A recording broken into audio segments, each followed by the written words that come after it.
On this edition for Sunday, August 22nd, evacuation efforts in Afghanistan continue as thousands are desperate to flee. Tropical storm Henri batters the Northeast. The debate over COVID boosters. And an ambitious initiative to replace lead water pipes in Newark, New Jersey. Next on PBS NewsHour Weekend.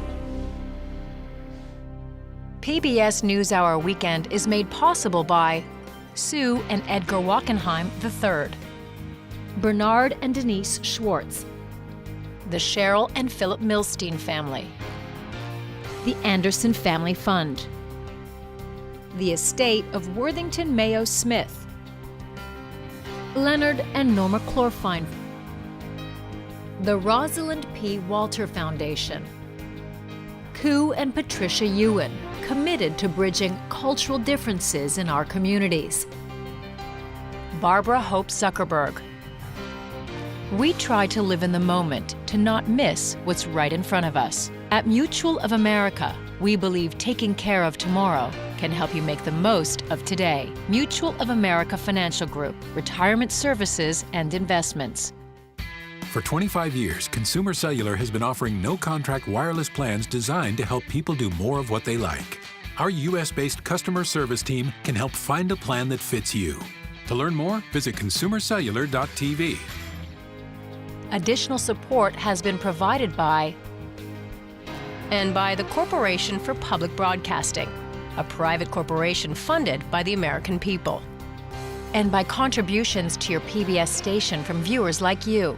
Thank you. Good evening and thanks for joining us. I'm Michael Hill. Hari Srinivasan is off this weekend.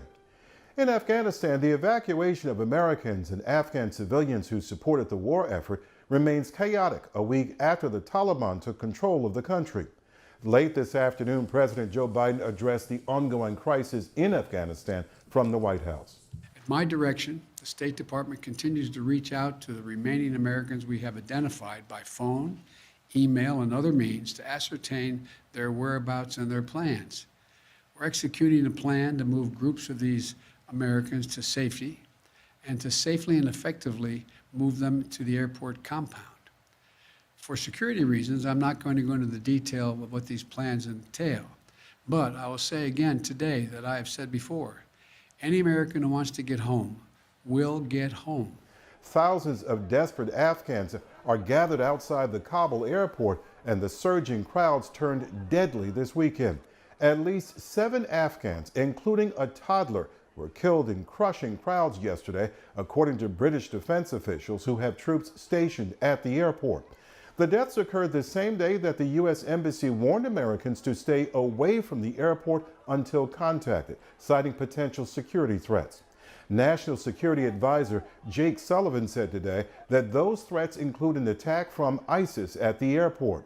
The threat is real, it is acute, it is persistent, and it is something that we are focused on with every tool in our arsenal. Flights from the U.S.-controlled Kabul airport do continue, with about 7,800 people evacuated in the last 24 hours. This is according to the Biden administration officials. There are now agreements with 24 countries to serve as transit points for evacuees, according to the administration, in addition to U.S. bases in the region. Today, the Pentagon ordered 6 U.S. commercial airlines to help move people from these temporary sites outside of Afghanistan. U.S. Secretary of State Antony Blinken said today that the U.S. is committed to evacuating Afghan allies, including those who work for non-governmental organizations. Obviously, American citizens are our priority, as well as the people who worked directly for us. Allies and partners, we're committed to them and to helping them get out. But also, to your point, Afghans more broadly at risk. We're focused on all of that, but our intense focus is making sure that we get our fellow Americans out if they want to leave. President Biden will meet virtually with leaders of the G7 nations on Tuesday about the evacuation and plans for humanitarian assistance for Afghan refugees. Tropical storm Henri reached the Northeast today with heavy rain, storm surge warnings, and 60-mile-an-hour winds. The storm, once a Category 1 hurricane, made landfall shortly afternoon along the coast of Rhode Island and swirled westward into the region. Tropical storm warnings extended from Long Island, New York, all the way to southern New England. Rhode Island's governor warned residents to shelter in place. So we're as focused today on the safety issues, and that's why we're saying people stay home. Let's be safe. Let the people do the work that's behind me that know how to do the work. I'm taking their guidance as well. New York's Governor Andrew Cuomo also declared a state of emergency early this morning ahead of the storm making landfall. When we can obtain a pre-landfall declaration from the federal government, it means all the preparatory work we're now doing will also be subject to federal reimbursement. Please seek shelter for your safety. Last night, an outdoor concert at New York Central Park was cut short by lightning and rain from the approaching storm. Power outages, extensive coastal flooding, and heavy rain are all expected to continue from New Jersey to Maine through tomorrow. Heavy rains and flooding in central Tennessee left at least 15 people dead and dozens more missing yesterday as rescue workers raced to help residents still trapped in their homes. According to the National Weather Service, an average of 8 to 15 inches of rain fell in the region, washing away homes and rural highways. The catastrophic storm triggered a state of emergency, and the Tennessee National Guard was deployed to support rescue missions. About 60 miles west of Nashville, one town was hit with more than 17 inches of rain over a 24-hour period. That may now be a new record for the entire state. At least 4 shelters were set up last night. Search and rescue efforts remain complicated due to disrupted cell phone service and damaged roads. In northern and central California, firefighters are facing high winds in the battle to contain dozens of wildfires this weekend. Close to 30,000 people are being evacuated in the path of the Caldor fire burning east of Sacramento. That fire started more than a week ago and has destroyed more than 90,000 acres. This year, fires in California have already burned through more than 1.5 million acres. Fire officials say a 2-year-long drought is making forest and grasslands exceptionally dry. Climate change is contributing to the fire conditions and making what used to be a fire season into what experts now say is nearly year-round danger. The National Interagency Fire Center reports more than 80 large fires are currently uncontained in the U.S., with most in the West and Pacific Northwest. The pace of vaccinations is increasing slightly, but as of this weekend, only 51% of the people in the U.S. are now fully vaccinated against COVID-19. Hospitalizations are rising, and the New York Times reports that intensive care units are at capacity in many counties along the Gulf Coast. Florida, Alabama, Mississippi, and Louisiana are recording some of the highest rates of new COVID infections, while also showing some of the country's lowest vaccination rates. And civil rights leader and former presidential candidate, the Reverend Jesse Jackson, and his wife Jacqueline are both hospitalized today after testing positive for COVID-19. According to her statement yesterday, doctors at Chicago's Northwestern Memorial Hospital are monitoring the Jacksons' conditions. Reverend Jackson, who is 79 years old, was vaccinated earlier this year at a widely publicized event. I'm trying to guide people to grassroots efforts because from my lesson in Haiti, channeling so much money through big donors, it's really complicated, especially because of the lack of coordination. Rescue and aid efforts are ongoing in Haiti. To hear more, go to pbs.org/newshour. This past week, the Biden administration announced that by September 20th, fully vaccinated Americans should be eligible to get a COVID booster shot 8 months after their second dose. The Food and Drug Administration will have to approve this plan.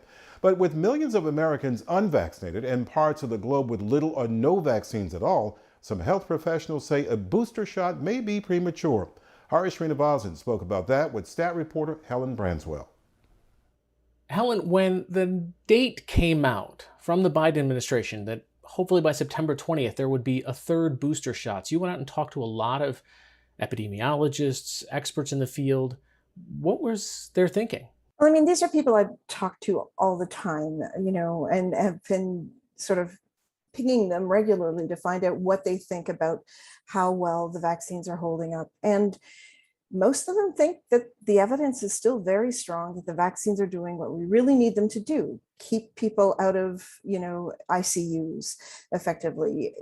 We are seeing breakthrough cases, which are unfortunate, but not super surprising. It's really hard to make a vaccine against a respiratory pathogen that will stop all infections. So, that some people can get cold and flu-like symptoms is unfortunate, but not surprising. But in terms of the bigger question, are they protecting people from serious COVID illness? In the main, they still are. So, a lot of the people I spoke to were like, we don't see that this is the right time to be pulling this trigger. What sort of evidence are these experts looking for before saying that there needs to be a booster shot? Yeah, it's a really tough balance to sort of hit. You don't want to give boosters before you need to, because there's a global scarcity of vaccine. And if the United States gives a third dose to everyone, that means people elsewhere are going to wait longer. On the other hand, you don't want to wait too long, because, if you do start to see fully vaccinated people ending up in ICUs and very sick and even dying in large numbers or even significant numbers, that also is not an end that you want to see. So they're trying to find the right balance. And, it's an ongoing process. They're constantly evaluating data from both the United States and abroad to see what the evidence is saying. Where is the FDA in this process? Because so many people have been waiting on, what does the FDA say? Do they make it approved? Do they create a different category? Is this emergency use? Is this fully approved? Where's the FDA's thinking in a booster shot? Well, we don't know that yet. Pfizer has filed an application. In fact, on Monday of this past week, it filed an application to FDA for a booster shot. They want to be able to give a third shot in their series. That application is still before the FDA. There isn't really a timeline publicly known on when a decision on that might be made. As you will remember, the FDA is still dealing with the application from Pfizer and Moderna to swing their vaccines over from being used under emergency use to under full licensure. At least for the Pfizer vaccine, that decision is expected sometime next month.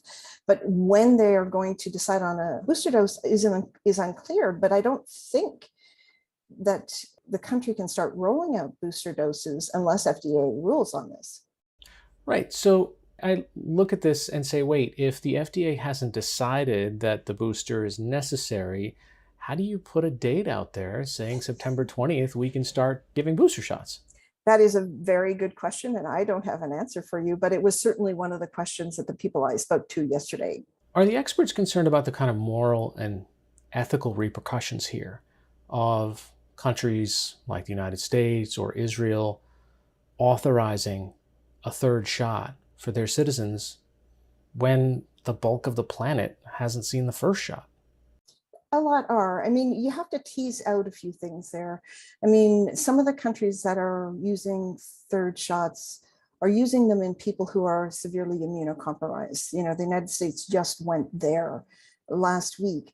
And nobody's arguing that that isn't an appropriate thing to do, because, people who've had chemotherapy recently or who've had a solid organ transplant and are on immunosuppressive drugs, they don't get protection from 2 doses. And there is some evidence that a third dose will protect some of them.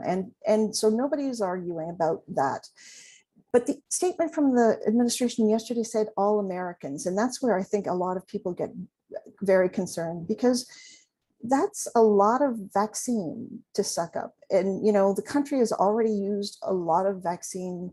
Far more people are vaccinated here than in many countries in the world. And yesterday, the head of the WHO's emergency response program, Dr. Michael Ryan, equated giving third doses in wealthy countries to giving more life jackets to people who already have life jackets, when many people don't have any life jackets and are drowning. Helen Bradswell from Stat News, thanks so much for joining us. Thanks for having me.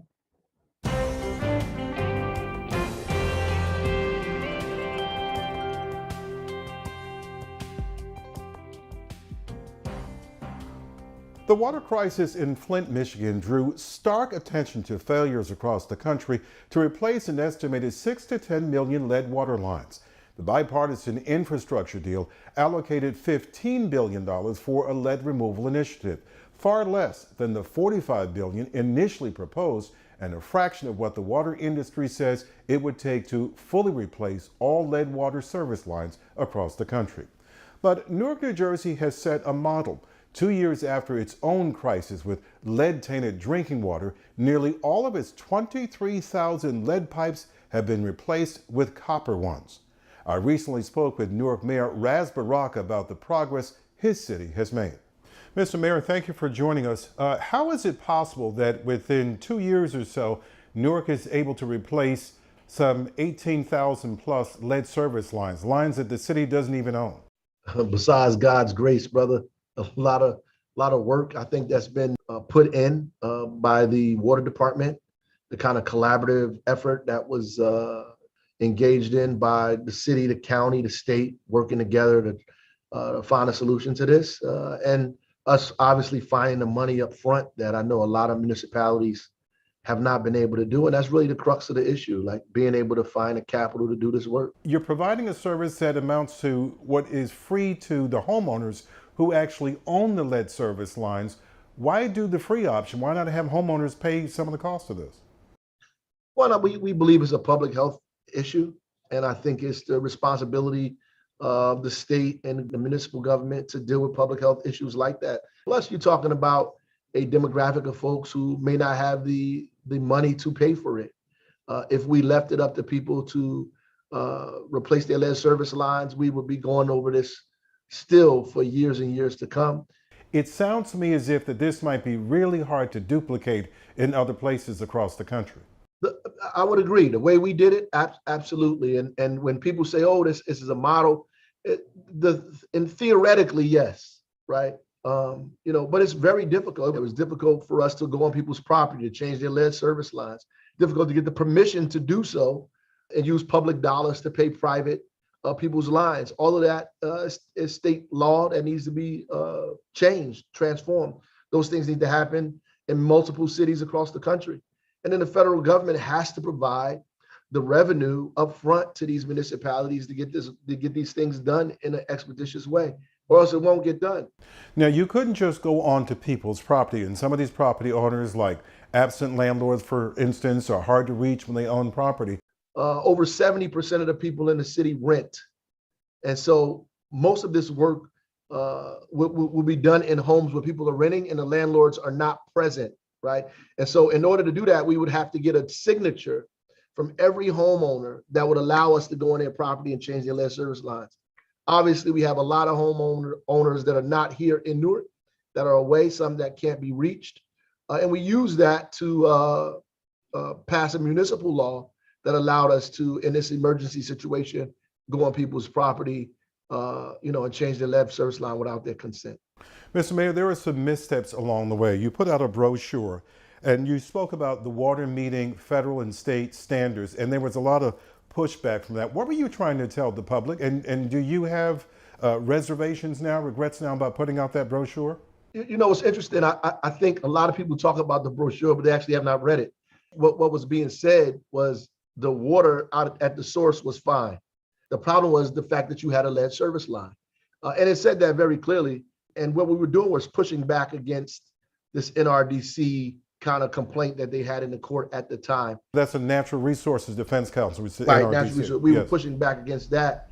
And, ultimately, I think that our misstep was focusing on that when we really should have just been trying to get the message out to the folks as clear as possible.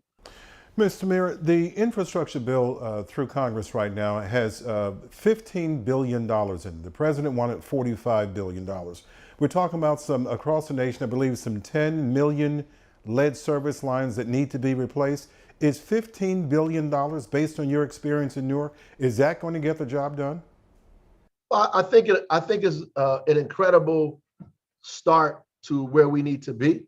Obviously, what happens is, see, the number of lead service lines is what people have on record, right?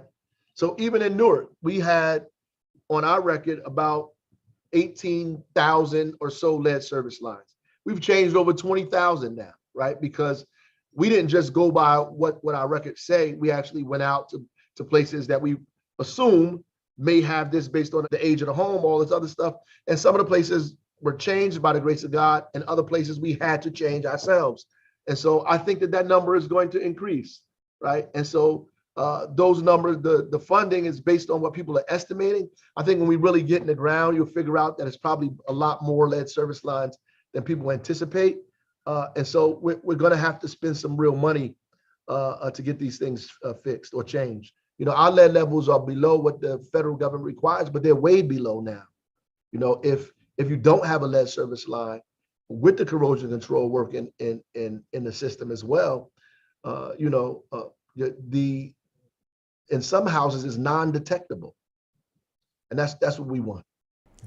Even though it's below the EPA 15 parts per billion, I believe it is, even though the levels now are way below that, there are still some people who don't trust and aren't going to trust Newark's water. What do you say to them? Newark has had the finest water in the state, probably in some of the top in the country for a very long time. That's why we always had all the beer companies here. We have a huge water reservoir. We never have, when the state has a drought, Newark never experiences that. We have, millions of gallons of water in reserve here in the city, in a pristine system up there that obviously has to be treated because it's out in the open. And I would tell people to get their water tested. Like it's free, and there is no secret. Right? Go ahead and get it done. And if you see something wrong or hear something wrong, you call the water department and they'll be right on out. Newark Mayor Ras Baraka. Mr. Mayor, thank you for your time. Absolutely. Thank you.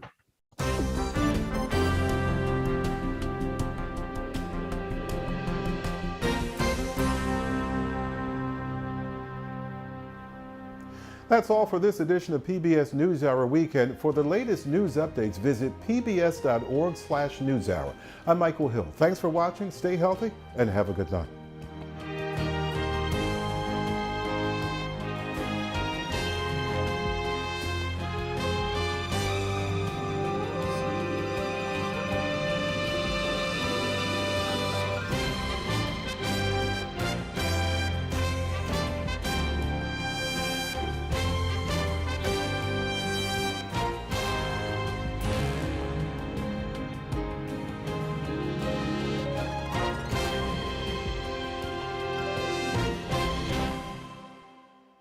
PBS NewsHour Weekend is made possible by Sue and Edgar Wackenheim III, Bernard and Denise Schwartz, the Cheryl and Philip Milstein family, the Anderson Family Fund, the estate of Worthington Mayo Smith, Leonard and Norma Chlorfine, the Rosalind P. Walter Foundation, Koo and Patricia Ewan, committed to bridging cultural differences in our communities. Barbara Hope Zuckerberg.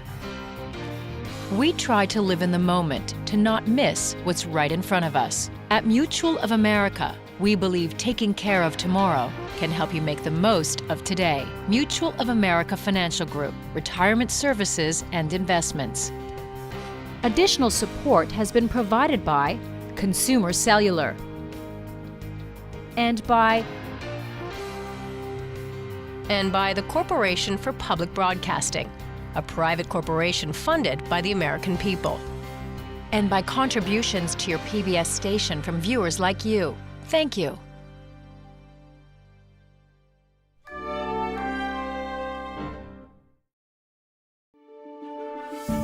You're watching PBS.